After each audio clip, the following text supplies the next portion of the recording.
Hello, നമ്മുടെ YouTube ചാനലിലേക്ക് എല്ലാവർക്കും സ്വാഗതം. ഞാനാണ് കാവ്യലക്ഷ്മി. അങ്ങനെ ദേ മഴയൊക്കെ പെയ്ത് കഴിഞ്ഞപ്പോഴത്തേക്കും പറമ്പിലോട്ടൊന്ന് ഇറങ്ങിയതാണ്. എല്ലാ മരങ്ങൾക്കും പ്രകൃതി തന്നെ ഒരു കാണാൻ വേറൊരു ഭംഗിയാണ്. ഞാൻ പറഞ്ഞ ആ മരമില്ലേ, ബീൻസിന്റെ പോലെ പയറിന്റെ പോലെയൊക്കെ ഇരിക്കുന്ന ഒരു ഐറ്റം, അതാണ് ഇത്. ഇതിന്റെ പേരറിയുന്നവരൊന്ന് കമന്റ് ചെയ്യണേ. ഈ കാണുന്നതാണ് കേട്ടോ നമ്മുടെ ചീരച്ചേമ്പ്. ചേമ്പിന്റെ വർഗത്തിൽ പെടുന്ന വേറൊരു ഐറ്റം ആണ്. രണ്ടും ചേമ്പാണ്. ഒറ്റ നോട്ടത്തിൽ നമുക്ക് കാണുമ്പോൾ നമ്മള് സാധാരണ ചേമ്പും ഇതും തമ്മിൽ ഒരുപോലെ തോന്നും, പക്ഷെ വ്യത്യാസമുണ്ട്. ഇതിന് കിഴങ്ങൊന്നുമില്ല. നമ്മൾ പറിച്ചു നോക്കി നിങ്ങൾ എവിടെയെങ്കിലും പറമ്പിൽ കാണുമ്പോൾ ഒന്ന് ജസ്റ്റ് ഒന്ന് പറിച്ചു നോക്കി ഇതിന്റെ അടിയിൽ കിഴങ്ങുണ്ടാവില്ല. നമ്മുടെ സാധാരണ ചേമ്പിനൊക്കെ കിഴങ്ങുണ്ടാവും അടിയിൽ. ഇത് എട്ട് പൊട്ടി കിളിച്ച് തൈകൾ ഉണ്ടായി വരുന്നതാണ് ഇത് ട്ടോ. ഈ ചേമ്പ് ചീരച്ചേമ്പ് എന്നാണ് പറയാ. ഇതിന്റെ ഇലയും തണ്ടും ഒക്കെ തോരൻ വെക്കാൻ പറ്റും കേട്ടോ. ചീരയുടെ അതേ നല്ല ടേസ്റ്റി ആയിട്ടുള്ളതാണ്. ഇതിന്റെ ഇലയ്ക്കും ഒരുപാട് പ്രത്യേകതകളുണ്ട് കേട്ടോ. നമ്മുടെ സാധാരണ ചേമ്പിന്റെ ഇലയിലെ വ്യത്യസ്തമാക്കുന്ന രീതിയിൽ ഇതിന്റെ ഇലയുടെ അടിയിൽ ചെറിയ ചെറിയ ഹോളുകളുണ്ട്. അങ്ങനെയും നമുക്ക് ചീരച്ചേമ്പിന്റെ ഇല തിരിച്ചറിയാൻ പറ്റും. ഇതിന്റെ തണ്ടും ഇലയൊക്കെ നല്ല തോരൻ വെക്കാൻ നല്ലതാണ്. അതുപോലെ തന്നെ നമുക്ക് പരിപ്പ് കൂട്ടി കറി വെക്കാൻ നല്ലതാണ്. അപ്പം അതിലേക്ക് കുറച്ച് പറിച്ചെടുക്കുകയാണ്. കുറച്ചിലേക്ക് വലുതായി ആകെ മൊത്തം മൂത്ത പോലെ. അപ്പൊ പിന്നെ ഇല വെട്ടി മാറ്റിയതിന് ശേഷം തണ്ടെടുക്കാവല്ലോ. അപ്പൊ ഒന്നും വേസ്റ്റ് ആകാതിരിക്കാൻ വേണ്ടി തണ്ടും എടുത്തു, കുറച്ച് ഇലകളൊക്കെ പിഞ്ചായിട്ടുള്ളത് കൊടുത്തു. അപ്പൊ തോരനൊക്കെ എനിക്ക് ഭയങ്കര ഇഷ്ടമാണ് ഇതില്. അപ്പൊ ഇടയ്ക്കിടയ്ക്ക് ഞങ്ങൾ എടുക്കാറുണ്ട്. ഇതിപ്പോ മഴ പെയ്യുമ്പോൾ ഇനിയിപ്പോ അടുത്ത തൈകൾ മുളച്ച് പൊന്തി വരാൻ ഉള്ള ഒരു ചാൻസിലാണ്. അപ്പോൾ വലുതൊക്കെ ഒന്ന് വെട്ടി ഒതുക്കാണ്. ഇതിന്റെ ചോട്ടിൽ തന്നെ ഒരു വയലറ്റ് ഉണ്ടമുളകുണ്ട്. അപ്പൊ ഇതിങ്ങനെ എത്ത് കൂടി കൂടി വന്നപ്പോൾ ആ വയലറ്റ് മുളകിന് ഇപ്പോ നേരാവണ്ണം അതിന് വെയിലും കിട്ടുന്നില്ല. അതിന് ആ കടയിൽ സ്പേസും ഇല്ലാതെ തിങ്ങി നിൽക്കുകയാണ്. ഇടയ്ക്ക് ഞങ്ങൾ ഈ ചീരച്ചമ്പ് പൊട്ടിക്കാറുണ്ട് കേട്ടോ. അപ്പൊ എനിക്ക് പറഞ്ഞാല് ഒരു കട ഉണ്ടായിരുന്നുള്ളൂ.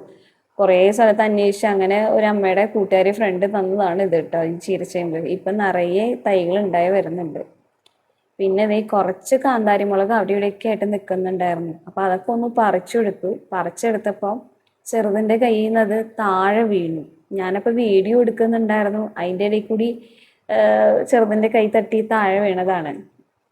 അപ്പൊ ഞങ്ങൾ രണ്ടുപേരും കൂടെ അതൊന്ന് പെറുക്കി എടുത്തിട്ട് ഇങ്ങനെ ഉള്ളിലോട്ട് പോണ നേരത്ത് ലൂസിനെ അമ്മ അയച്ചു വിട്ടിട്ടുണ്ടായിരുന്നു. അപ്പൊ ലൂസി ചെറുതിനെ കണ്ട് ഞങ്ങളെ കണ്ടപ്പോൾ സന്തോഷമായിട്ട് ഇങ്ങനെ ഓടി വന്ന് മേത്തൊക്കെ കയറിയേ.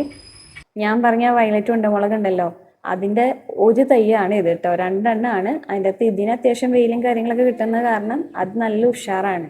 ഞാൻ പറഞ്ഞ ആ റെഡ് ലേഡി പപ്പായയുടെ വെറൈറ്റി ആയിട്ടുള്ള പറഞ്ഞില്ലേ, അതാണ്. എക്സാക്ട് റെഡ് ലേഡി ആണോന്ന് എനിക്കറിയത്തില്ല. ഇതിൻ്റെ അടുത്ത് നിൽക്കുന്ന ആ കൊടപ്പുളി ഉണ്ടല്ലോ, ആൺപുളിയാണ്. അത് കാരണം ഇത്രയും വർഷങ്ങളായിട്ടും അത് ഇതുവരെയും കായ്ച്ചിട്ടില്ല. അത് എന്നും വെട്ടി നിർത്തലാണ്. അപ്പം പട്ടിക്കൂട്ടിന്റെ അടുത്തായത് കാരണം ഒരു തണല് കിട്ടുമല്ലോ. ഇതാണ് ഞാൻ അന്ന് നഴ്സറിയിൽ നിന്ന് മേടിച്ച ലെയർ ചെയ്തിട്ടുള്ള മുരിങ്ങയുടെ ഇത് കേട്ടോ. അതും മണ്ണിൽ പിടിച്ചിട്ടുണ്ട്.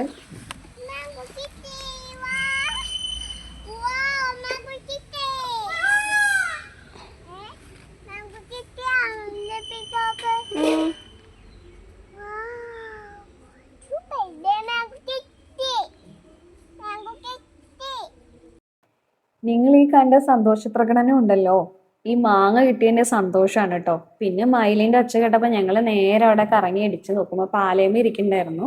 വലിയ മണ്ടക്കം പാലയാണ്, ആൺമയിലാണ്. പക്ഷെ എന്റെ ഫോണിൽ എത്രത്തോളം അത് ഭംഗി വരുന്നുണ്ടെന്ന് എനിക്കറിയില്ല.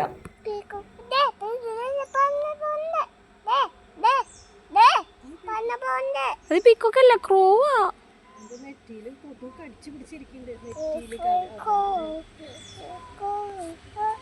പിടിച്ചിട്ട് അതിനങ്ങനെ മയത്തിന് അതെവിടെ അതവിടെ ഇരിക്കുക. കണ്ട് കണ്ട് കണ്ട്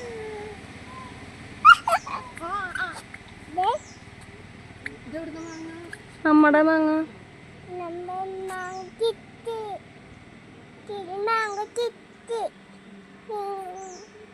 ചൂട് കാരണം കുഞ്ഞിന്റെ മേല് മുഴുവൻ ചൂടുകുരു പൊന്തിയിട്ട് ഭയങ്കര ചൊറിച്ചിൽ ഇറിറ്റേഷനായിരുന്നു. അങ്ങനെ ഡ്രസ്സ് ഊരിയതാണേ. അമ്മ മാങ്ങ കണ്ടപ്പോഴേ മാമ പെട്ടെന്ന് നോക്കുമ്പോ മാങ്ങയൊന്നുമില്ല, ഒട്ടുമില്ല. അപ്പൊ അത് കാരണം ഇത് എവിടുന്നാ കിട്ടിയേ എന്നൊരു സംശയമായിരുന്നു. അപ്പൊ നമ്മുടെ മാവിന്റെയാണ്. അധികം ഉണ്ടായിട്ടില്ല ഈ വർഷം. ഒന്നോ രണ്ടോ അങ്ങനെ അവിടെ ഇവിടെയൊക്കെ ആയിട്ട് ഉണ്ടായിട്ടുള്ളൂ. പിന്നെ ആ വിറക് കൂട്ടുണ്ടല്ലോ, ആർക്കും വേണ്ട. നമ്മുടെ അടുക്കളയിലെ കുറച്ച് പണികളും കാര്യങ്ങളും ചെയ്തപ്പോൾ നല്ല നല്ല തടികളാണ് കേട്ടോ. പുതിയ പട്ടികളുടെ ഇതൊക്കെ ഉണ്ടായിരുന്നു. പക്ഷെ അത് എത്ര പേരോട് പറഞ്ഞു വിറക് വേണമെന്നുണ്ടെങ്കിൽ കൊണ്ടുപോക്കോളൂ. ആർക്കും വേണ്ട. ഇന്ന് പിന്നെ കുറച്ച് വിഷുക്കട്ട ഉണ്ടാക്കിയിട്ടുണ്ടായിരുന്നു. എനിക്ക് ഭയങ്കര ഇഷ്ടമാണ് ഈ വിഷുക്കട്ട. ഞാൻ ആദ്യമൊന്നും കഴിക്കത്തേ ഉണ്ടായിരുന്നില്ല. ഞങ്ങളുടെ നാട്ടിലൊന്നും ഈ വിഷുക്കട്ട ഇല്ല. തൃശ്ശൂരോട്ട് വന്നതിന് ശേഷമാണ് വിഷുക്കട്ട എന്നുള്ളൊരു കാര്യം കേട്ട് തുടങ്ങിയതും കഴിച്ചു തുടങ്ങിയതും കേട്ടോ. എനിക്ക് ആദ്യമൊന്നും ഇഷ്ടമായിരുന്നില്ല, പക്ഷെ ഇപ്പം എനിക്ക് ഭയങ്കര ഇഷ്ടമാണ് കേട്ടോ. അങ്ങനെ എളുപ്പത്തിൽ ഉണ്ടാക്കിയതാണ്. അപ്പോൾ ജീരകം ഇട്ട് കഴിഞ്ഞാൽ ചെറുത് കഴിക്കൂല. അപ്പോൾ വളരെ കുറച്ച് ജീരകമൊക്കെ ഇട്ടിട്ട് ചെയ്തു. ഇതൊന്നും ഇങ്ങനെ പരത്തി വെക്കാനുള്ള ക്ഷമയൊന്നും എനിക്കില്ല. എനിക്ക് എങ്ങനെയെങ്കിലും അത് വേഗം കഴിക്കണം എന്നുള്ളൊരു ടെൻഡൻസി ആയിരുന്നു കേട്ടോ.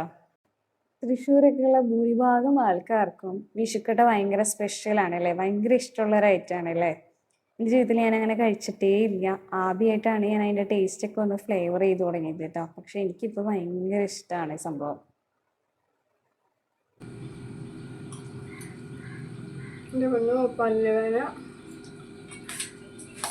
ചില്ലറന്നല്ല, വേഗം പയ്യാണ്ടേ കയ്യൊന്നുമില്ല.